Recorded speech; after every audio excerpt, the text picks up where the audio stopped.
Assalamualaikum warahmatullahi wabarakatuh. Jumpa lagi di Jendela Info Jurnal PKSPD dengan tajuk dugaan mesrea TPPU EF Grup PDAM Nurpan SEMSI dan BG 2 miliar PT BRS Cirebon untuk siapa? Pada pertemuan kali ini PKSPD akan membahas atau memperbincangkan dalil-dalil atau apologi yang didalilkan oleh Dirut PDAM Nurpan. Catatan yang paling mendasar dan ini dimuat di media online, diantaranya saya akan membedah dalil-dalil yang dikemukakan oleh Dirut PDAM Nurpan SEMSI tentang dokumen yang bocor senilai 2 miliar yang ditransfer atau TF ke PT BRS Berkah Ramadan Sejahtera Cirebon.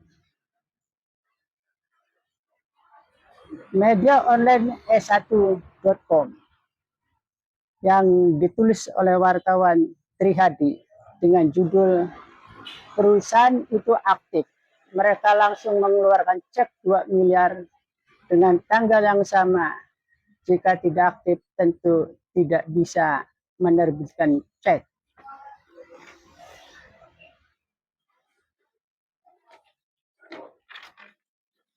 Dalil itu yang menarik untuk kita bedah. Apakah apologi itu menyesatkan? Apakah apologi itu terdengar?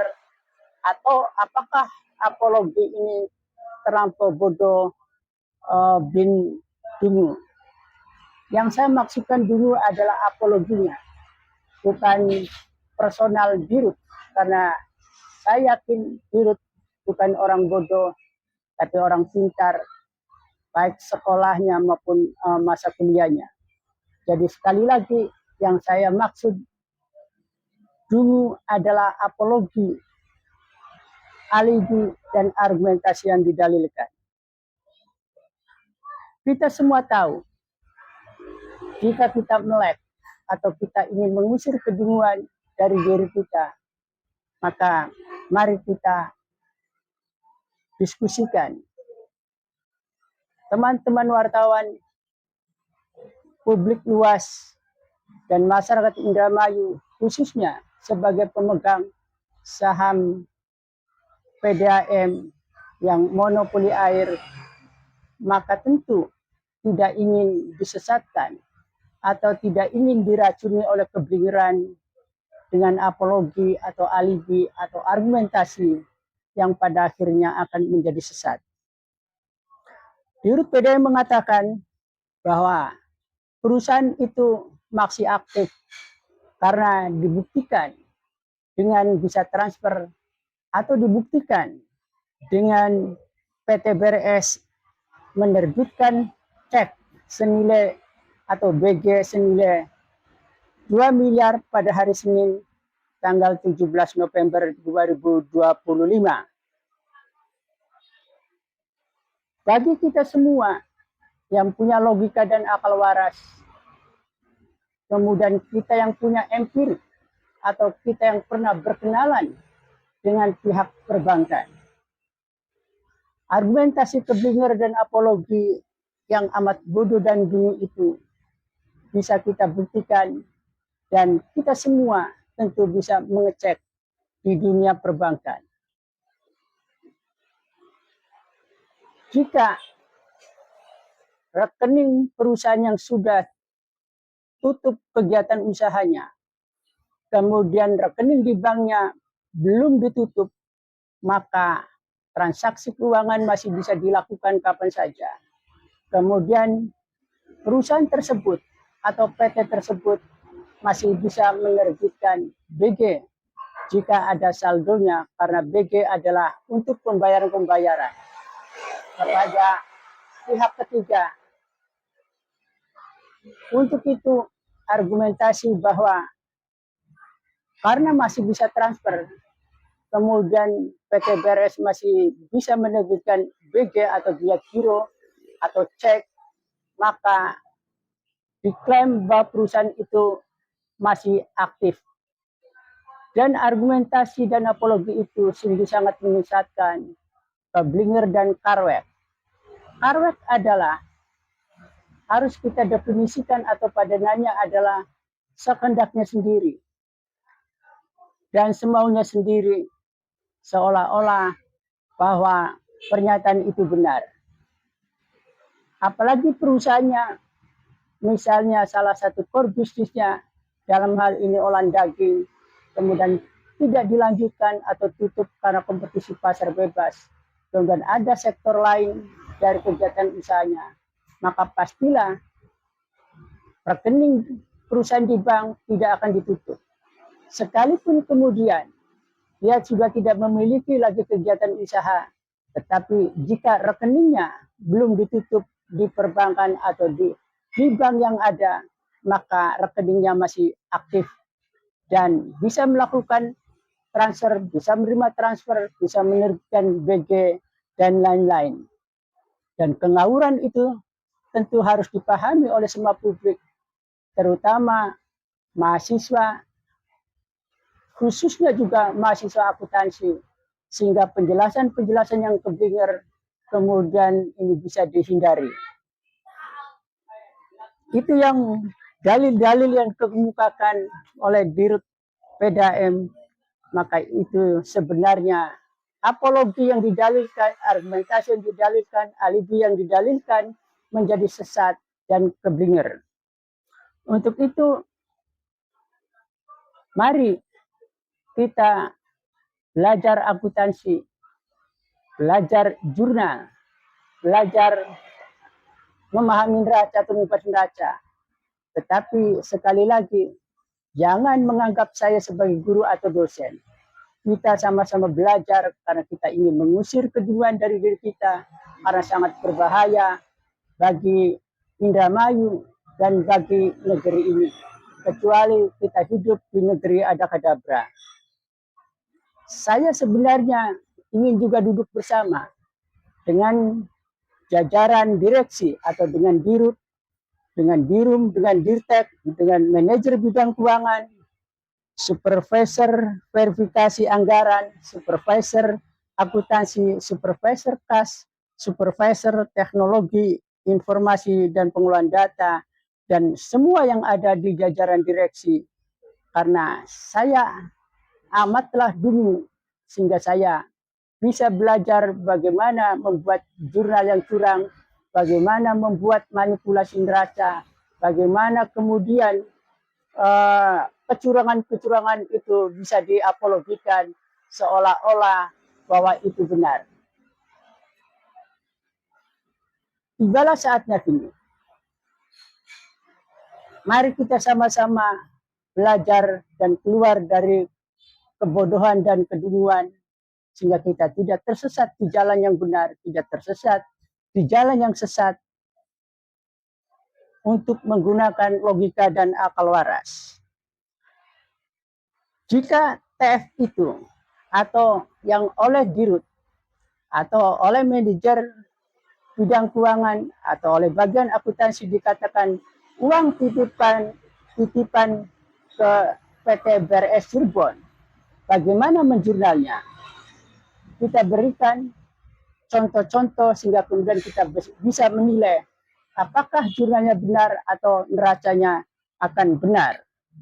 Jika TF itu adalah uang titipan ke PT BRS, sekali lagi uang titipan tidak dikenal di dalam sistem akuntansi, di dalam akuntansi keuangan di negeri ini kecuali di negeri adakadabra. Tidak dikenal di wilayah kampus di mana dosen menjelaskan soal akuntansi atau soal jurnal atau soal neraca atau laporan keuangan. Kita anggap dengan membuka akun titipan ke BRS. Maka jurnalnya adalah uang titipan ke BRS pada PDAM atau BSI. Jadi kalau saya mengatakan bahwa pada, maka itu artinya rekening kontra berada di posisi kredit. Debitnya adalah ketika saya mengucapkan uang titipan. Lalu bagaimana neracanya akan muncul? Maka mau tidak mau neracanya akan muncul akun yang namanya uang titipan. Bagaimana kalau begitu? Menurut standar akuntansi keuangan yang dipakai oleh akuntan publik ketika mengaudit PDAM, yang dipakai oleh PDAM dalam hal ini. Kalau neracanya kemudian muncul dari jurnal itu, mau tidak mau neracanya harus muncul uang titipan yang berada pada posisi current set atau aktif pelancar, maka itu menunjukkan pengawuran, kebelingeran, karwet, dan menyesatkan. Jadi kalau ini soal ini dihadapkan pada ujian semester, maka mahasiswa ini tidak lulus ujian semester. Padahal jurnal dan membuat laporan keuangan diajarkan di prodi akuntansi sejak semester 1 hingga semester 8. Poin pertama adalah itu. Jika uang titipan, maka jurnalnya adalah uang titipan pada PDAM atau BSI. Artinya cash in bank akan berkurang. Kemudian yang kedua, jika menggunakan akun DP, down payment, kepada PT BRS, maka jurnalnya adalah DP atau pembayaran di muka pada PDAM. Neracanya kemudian muncul di sisi aktif lancar atau current asset adalah DP atau pembayaran di muka. Apakah neraca itu salah atau benar? Benar, tapi salah. Karena menyesatkan titipan yang kemudian dimanipulasi sebagai akun yang seolah-olah bahwa itu benar, dan ini pula belum lulus dalam ujian semester. Mengapa benar tapi salah? Karena PT BRS bukanlah supplier dari PDAM. Tidak ada hubungan kemitraan dalam produk PDAM. Maka itu standar akuntansi keuangan tidak dibenarkan untuk menggunakan akun ini atau akun ini dalam neraca. Orang yang tidak paham atau publik yang tidak paham atau dosen akuntansi yang tidak punya empirik, tapi saya yakin dosen akuntansi tidak akan keliru, maka ini akan dianggap benar. Padahal neracanya ini menyesatkan, neracanya ini adalah salah, neracanya ini adalah tidak lazim. Tapi bagaimana mungkin publik, para pemegang saham, warga Indramayu mengetahui atau paham, apalagi neracanya tidak bisa diakses. Sekalipun diakses, tidak semua orang bisa memahami ini. Tidak semua orang dosen akuntansi bisa memahami ini ketika neraca diterbitkan dengan mencantumkan down payment atau pembayaran di muka pada sisi aktif lancar. Karena para pengguna atau pembaca neraca tidak membaca lampiran neracanya. Kalau benar neraca yang disusun dengan lazim menurut standar, maka pada lampiran neracanya akan dibuatkan daftar pembayaran di muka, kemudian untuk apa saja. Poin kedua. Poin ketiga, bagaimana jika akun yang dibuat adalah piutang? PT BRS adalah hutang kepada PDAM, maka kemudian dicatat oleh bagian akuntansi, oleh bagian atau oleh neraca, maka muncul akun piutang dengan jurnalnya di awal adalah piutang pada PDAM. Tetapi persoalannya, kalau ini dianggap piutang, Apakah benar? Tidak benar, karena PDAM bukan lembaga keuangan yang mempunyai kegiatan usaha simpan pinjam. Jadi, jika PDAM kemudian memberikan hutang kepada pihak lain yang tidak ada hubungannya selain karyawan, maka itu sebenarnya juga adalah akun manipulatif atau akun yang disamarkan seolah-olah benar.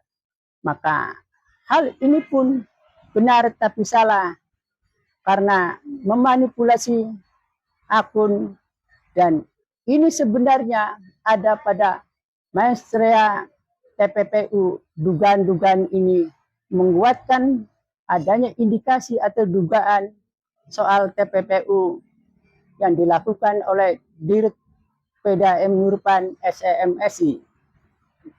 Jika rasanya kemudian berangkat dari jurnal piutang pada PDAM sehingga kemudian dalam neracanya muncul piutang, maka ini pula kalau mahasiswa akuntansi atau mahasiswa manajemen diberikan soal ini, pastilah dosen yang waras akan mengatakan tidak lulus atau harus ulang. Poin keempat, persoalan PT BRS menerbitkan cek atau BG. Kalau kemudian karena Dirut PDAM katanya mengatakan pada hari yang sama ketika ini terbongkar di depan publik, maka kemudian PT BRS menerbitkan BG sehingga kemudian PDAM pun bisa memenuhi kewajibannya pada Kuningan 3,7 karena 2M awalnya sudah TF ke BRS, kemudian BRS sudah mengeluarkan BG dan 1,7 kemudian sudah dilunasi, yang argumentasinya karena ada tagihan-tagihan yang bisa ditagih oleh PDAM. Bagaimana kemudian kalau kemudian BG ini dicatat oleh PDAM? Pertanyaannya adalah bagaimana mungkin PDAM bisa mencatat atau bagian akuntansi kemudian bisa mencatat? Lalu apa yang dicatat?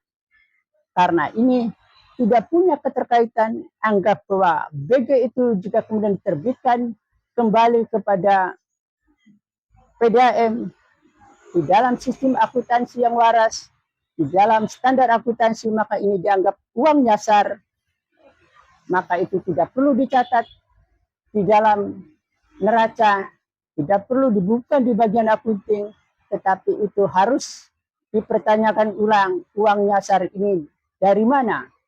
Apakah ada pihak lain yang mencoba kemudian menyasarkan uang, menyamarkan rekening ke pihak lain yang di dalam Undang-Undang Tipikor, di dalam Undang-Undang Tindak Pidana Pencucian Uang itu ada di dalam ranah itu.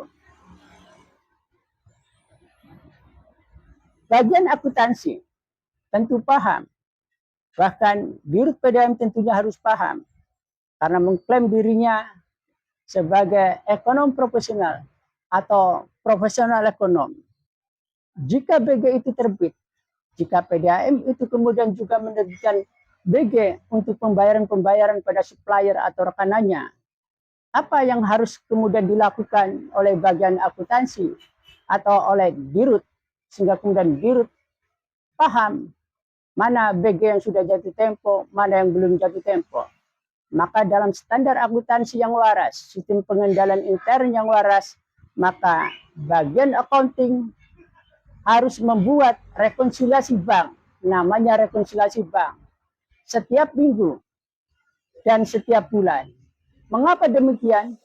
Karena pihak perusahaan atau PDAM ingin mengetahui apakah ada outstanding check yang belum jatuh tempo, atau adakah outstanding check atau yang disebut cek beredar itu belum jatuh tempo pada tanggal yang telah ditentukan atau belum ditarik. Itulah pentingnya rekonsiliasi bank setiap minggu, setiap bulan harus dibuat oleh bagian akunting yang diserahkan kepada Dirum dalam hal struktur organisasi ini, yang diserahkan kepada Dirut, karena ini penting sehingga kemudian saldo bank yang dimiliki oleh PDAM bisa terjaga dan anggaran untuk bagian purchasing atau pengadaan inventory, maka ini bisa tidak terkendala untuk menjaga adanya kelancaran dalam kegiatan usaha. Yang menarik pula, barangkali Dirut telah lupa apa yang dikatakan pada saat setelah pelantikan dan juga telah dilansir oleh berbagai media online. Di antaranya mengatakan bahwa PDAM akan melibatkan masyarakat dalam hal pengawasan dan pengembangan perusahaan.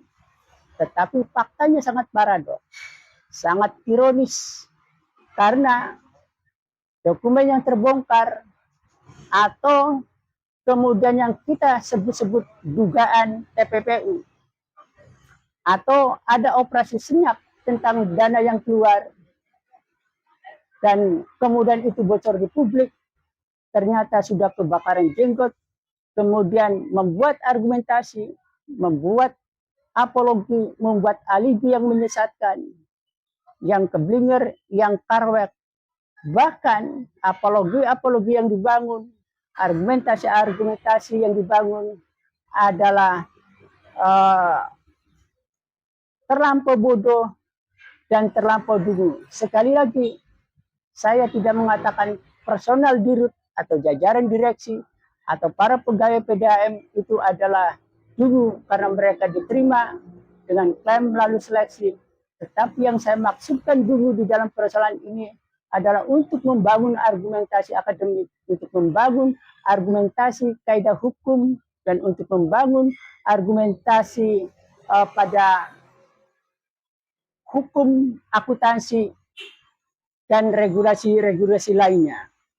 Catatan paling akhir adalah kita semua mari keluar dari kedunguan, sehingga kemudian penjelasan-penjelasan yang keblinger, yang menyesatkan dan karwek, kita tidak teracuni, kemudian kita tetap harus menggunakan logika dan akal waras, kita harus menggunakan pengetahuan.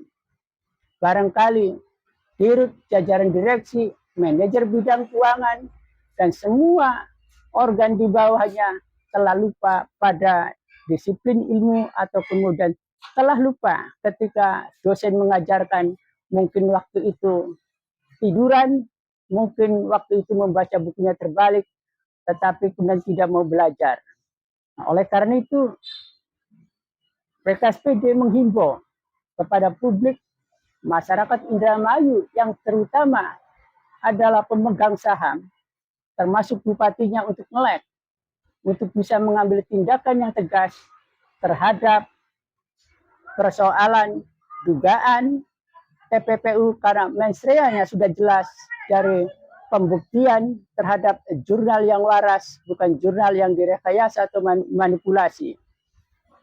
Dan para pemerhati, ketika kita memperbincangkan mensrea mungkin bisa diperdebatkan, maka PKSPD menganjurkan kita semua harus membuka ulang apa yang dimaksud dengan actus reus mens rea di dalam pengertian hukum yang kemudian relasinya pada Undang-Undang Tipikor dan Undang-Undang Tindak Pidana Pencucian Uang, apa relasinya terhadap kaidah-kaidah atau hukum akuntansi, sehingga kita semua bisa menjaga logika dan akal waras.